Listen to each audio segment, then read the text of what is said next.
We have recently released a new watch called the Ocean-Scout, and I took an Ocean-Scout with me to Egypt long before the release, and I currently am wearing it still.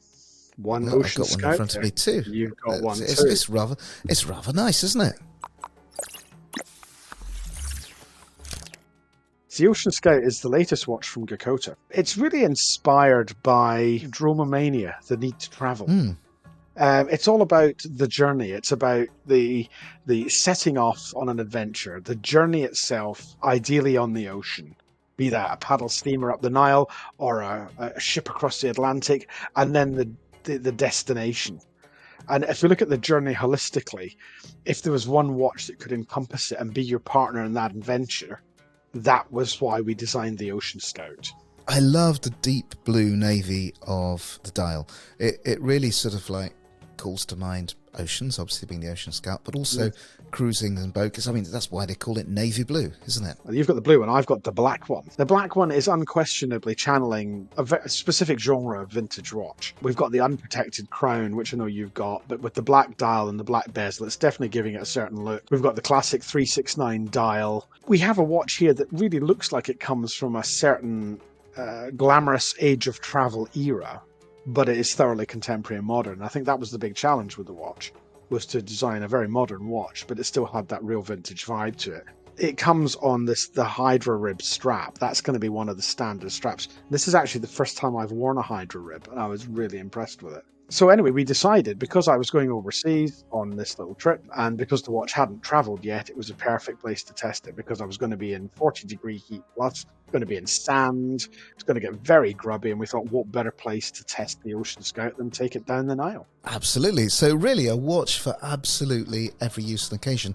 I could see myself as I'm also a, what's the word, a dromophile or? Dromomania. Oh, Dromomania. Okay. Well, I've probably admitted to something very sinister there. But anyway, crashing on. I too have a love of travel. And I could see this watch coming with me everywhere. I particularly like the detail on the case back. It's lovely, isn't it? It's like a sort of stylized compass, isn't it?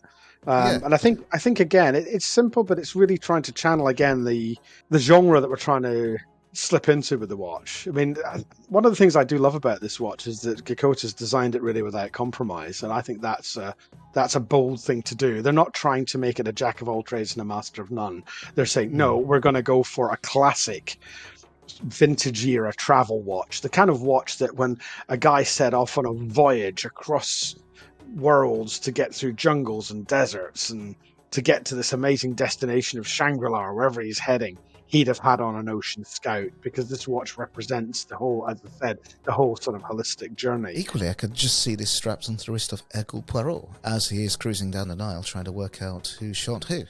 There's something that's wonderfully vintage about it, which for me evokes the lost romance of travel. One of the other things to point out as well, which you can probably see in the one you've got, and I'm sure we can give a close-up of, is if you look at the case between the lugs, it has been specifically designed to lie flat against a NATO strap.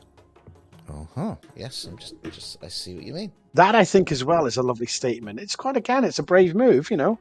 Make a watch that's specifically designed to be worn on a NATO. That is appealing to a certain demographic of customer. This is true, but what I have here is one example on a suede grey strap. And that does look lovely, yes. Well.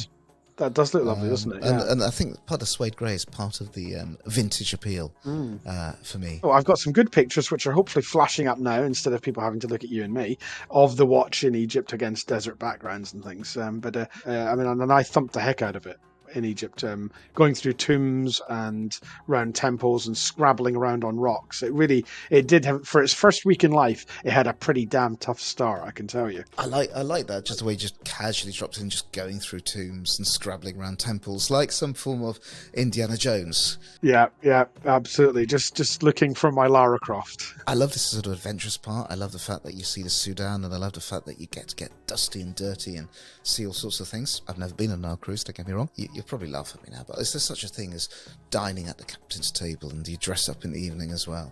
Not on this one, no, there wasn't. I have been on one where there was, where it was black tie. This is where you need a watch that does everything, isn't it? Because, like, what I like about the idea of these adventures, that you have your complete contrast, don't you? You have your scrambling around exploring, and then in the evening, of course. Back out comes the Ocean-Scout, but perhaps on an alternative strap.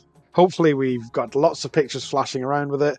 More importantly, we kind of wanted just to introduce people to the Ocean-Scout. Right, look, I can't wait to wear it. I'm going to find an ocean or something and go scout it.